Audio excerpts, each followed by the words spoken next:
More Nuggets, David Straight Seminar Afternoon.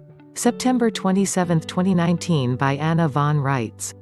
You just cannot underestimate the value of talking with other people and hearing things that are new or from a different perspective. This seminar has already reminded me of things I haven't thought of in years and pointed out some issues that may be a cause of concern for us, mainly because the bureaucrats are constantly moving the cheese and changing offices like a revolving door. Although most of us have no particular cause to think deeply about it, the current political system does not allow for any steady or lasting change, because every 4 years opens up the possibility of a completely different political agenda opening up, and every 8 years, for sure, there will be a massive change. This has the effect of revving up a jumbo jet or a supertanker, spending 2.5 years getting it moving, facing another disruptive election cycle, and then having to push forward again in hopes of being able to get something accomplished. The good news is that if you get a bad regime, you get to change it every 4 years. The bad news is the disruption this change causes and the zoom bust effect it has on government operations. Just think of a jumbo jet luffing into the air for a 15-minute flight and you will get the flavor of it, and the reason that no matter what your political persuasion, this is not an optimum way to run such a big albatross as the US federal government. Within that 4-year cycle are many other disruptive changes that always occur at the cabinet and agency levels, where it is not uncommon to have 2 or 3 new bosses in the course of 4 or 5 years. This has its own miniature tsunami effect, within the larger disaster of the general election cycle. And it is the overall crash and burn effect and constant change that all this causes that has me concerned and thinking, what if something as fundamental as your repudiation of federal citizenship just conveniently got lost in the myriad changeovers? Even worse, what if it is, secretly, of course, corporate policy to scrape the records clean and start over every change in administration, or even every change of appointment? Given the other things that governmental services corporations do, to hide information and change reference numbers, etc., a process that we call moving the cheese, it is practically a no-brainer that they would use changes of the guards in this insane asylum as an excuse to accidentally on purpose neglect to pass on information to the incoming politicos. Information about your political status would be a very likely victim. So, if you are like me, and you fully informed the United States Secretary of State of your declared political status years ago, it may be time to do so, again. One of the very good points that David Straight makes in his presentation is that the United States Code exists as a means for us to hold our employees to account, or, from my perspective, to remind them of what their own self-acknowledged duty is and what their published corporate policies say.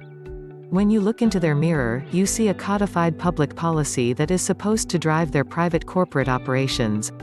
So according to their own published system of things, those of us who owe a permanent allegiance to a state fall under the definitions found in Title 8, specifically 8 U.S.C. 1101, a 21. Now, they will try to say that this particular bit of federal code applies only to the natives of American Samoa for reasons I don't at this moment pretend to understand, and I am more than prepared to believe that for internal domestic federal purposes this is true, but for non-domestic, with respect to the federales, use it also applies. We are American state nationals who live and breathe and have our being outside the federal hegemony. In order to make them understand, we need to make full use of this double entendre, and demonstrate the application of the American state national status, Wisconsinite, Coloradan, Californian, etc., non-domestically, by making sure that the U.S. Secretary of State receives a periodic reminder in the form of a declaration of political status repudiating federal citizenship. This is not the same as expatriating your various persons from federal jurisdiction, and is not the same as going to a U.S. embassy and doing a wholesale repudiation of all citizenship. We retain our state national status in any event, always, which means that we remain attached to the United States, and if we so choose, can also retain our state citizenship.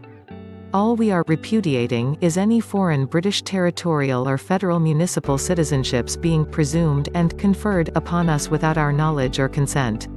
You can't mix and match political status as an American. We have only one form of citizenship, state citizenship, which has nothing to do with either territorial or municipal United States citizenship.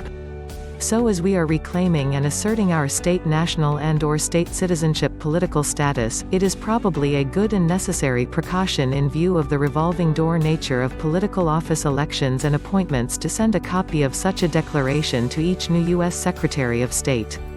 I have, of course, done this in the past and have denied any federal connection abundantly and on the record, but just the same, after hearing David speak, I think I shall re-up my credentials as a non-federal, non-domestic, non-citizen by sending a new declaration to Michael Pompeo. Do I really trust any of these characters farther than I could throw them? No. So why trust multiple generations of these actors to keep decent records, especially when those records deny them power?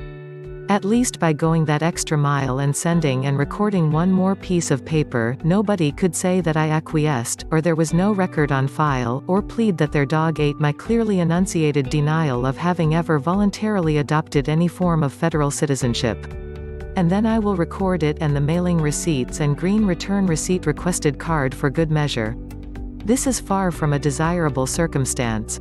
We would all wish that once would be enough, but if we keep working and developing our own recording offices, we can look forward to the day when we have an efficient, trustworthy, professional and stable government instead of an endlessly changing political sideshow. Until then, better safe than sorry.